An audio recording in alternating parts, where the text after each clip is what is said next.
teach realistic treatment planning. You a lot of times you go to a treatment planning course and they forget that there's any budget. Like we just go, we just treatment plan like we're a dental school. We just, if it's $35,000 but the patient's only got $4,000, just make the patient value it. You want to make them value it so much that their wallet suddenly increases to $40,000. That is just the biggest load of it's unfair.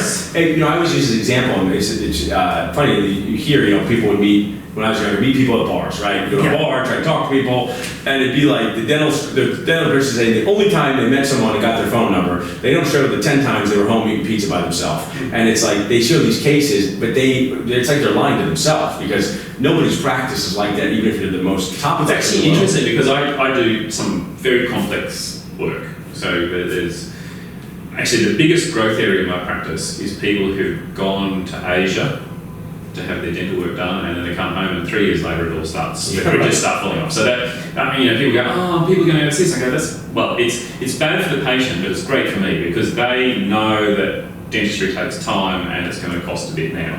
They didn't the first time, but now they do. And so, some of those cases go well over $50,000 US. But what's interesting is I recently posted a case online where this young guy, he used to drink Coke 12 hours a day, now he drinks Coke 4 hours a day. So that's a huge reduction. And I removed, this is not a case where you can do, I'm relatively good at restorative, and I know that if I restore him, I'm not sure it'll work. Yeah. I think it might fall back. And I discussed this with him, and he says, well, I don't want to try. I've had restorative before. So I took out all his teeth and did a full denture, and it's like dentists some are so elitist they can't even imagine a clearance anymore. It's like, oh, that's a dirty procedure. My hands are too good for this. I don't extract teeth. I'm very posh.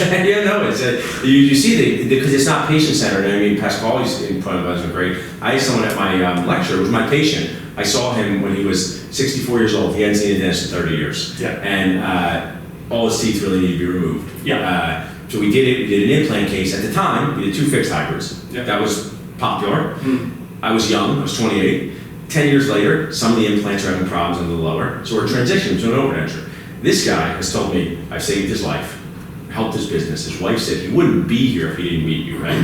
I put it on some of the dental groups. They say, you ripped this patient off. I only, getting 10 years out of this case. I said, he's happy. You're mad. I don't really care why the dentists are mad, but it's just amazing how they kind of just get so... They treat themselves. Yeah. So one of the things I really teach student RATP is that you treat the patient, you don't treat yourself.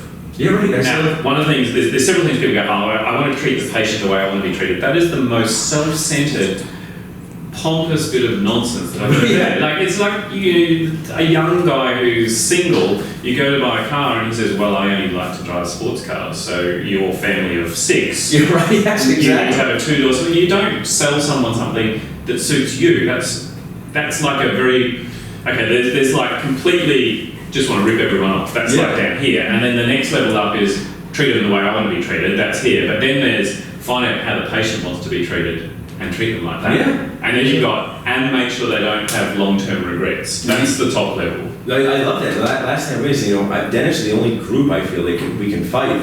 We'll cheers Nacho over what I call tacos and nachos. And if you just bring it down to a single tooth, you can save it with a root canal, build up and crown as an example. You can remove it and place an implant. Both of those treatment options are successful, right? We agree tacos and nachos. I have my own uncle, he's on a 7th implant in the back, all fine with his front teeth. He gets a lot of decay, tough on his teeth, and he has a tooth going with deep decay. Yeah. And of course, he would think I was an insane person if I told him to get a root canal crown. He would think I didn't like it. Yeah. Of course, because the last 6 that he had failed. Yeah, of course he could order it if he wanted to. So if it always gives you heartburn, you could order it. But I went, I saw this online and tell it was my uncle, and they say this guy should save his tooth first, and then if it doesn't work, do the implant. But now we've cost him money and time for 2 good options. So I think tacos and nachos. Let's cheers nachos here, Lincoln, and we'll go to a chef-owned place. But yeah, thanks for being here with us, Lincoln. This was awesome. I hope you enjoyed sharing nachos with Dr. Nacho.